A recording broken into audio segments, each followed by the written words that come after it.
Pertumbuhan ekonomi Indonesia 2020 hampir dipastikan mengalami resesi atau pertumbuhan di angka negatif. Perkiraan itu disampaikan Menteri Keuangan Sri Mulyani saat mengoreksi perkiraan pertumbuhan ekonomi kuartal ketiga di pekan terakhir bulan September ini. Menurut Sri Mulyani, proyeksi pertumbuhan ekonomi akan membaik di akhir tahun meski masih berada di posisi negatif. Sri Mulyani menyebut mobilitas warga di sektor retail, farmasi, dan tempat wisata menunjukkan perbaikan yang dapat digenjot dengan kehati-hatian pandemi COVID-19. Juga belum menunjukkan suatu pemulihan yang masih sangat rapuh. Jadi tadi walaupun PMI kita sudah di atas 50, kita masih harus berhati-hati melihat perkembangan dari perekonomian kita di kuartal ketiga ini yang tinggal beberapa minggu dan di kuartal keempatnya. Untuk keseluruhan tahun 2020, proyeksi kami di Kementerian Keuangan adalah antara minus 1,7 hingga minus 0,6. Kalau kita lihat kontribusi dari negatif dua-duanya ini terbesar adalah dari investasi, konsumsi, dan ekspor kita.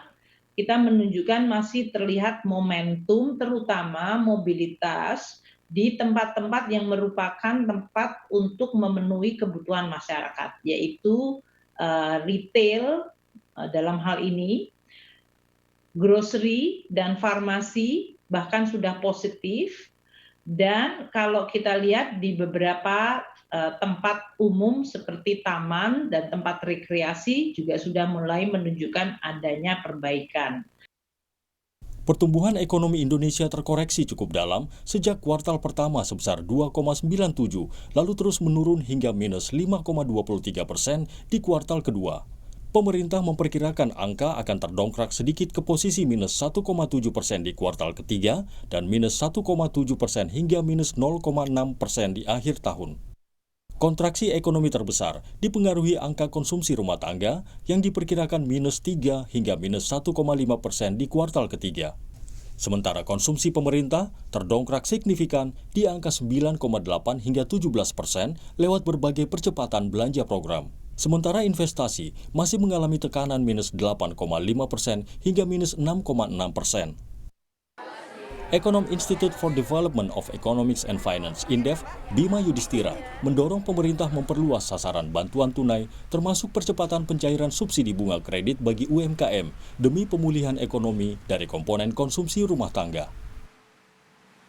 Yang perlu disiapkan oleh pemerintah agar recovery ataupun resesinya tidak terlalu dalam ini adalah dari sisi konsumsi rumah tangga karena merupakan komponen yang paling besar, sehingga bagaimana bantuan langsung tunai itu bisa diperluas sasarannya.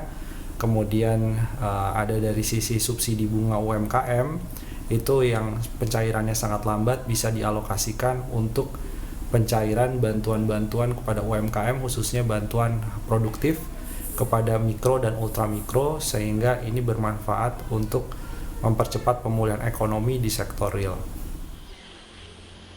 Strategi pemulihan lain ditekankan Presiden Joko Widodo dalam rapat terbatas kabinet hari ini.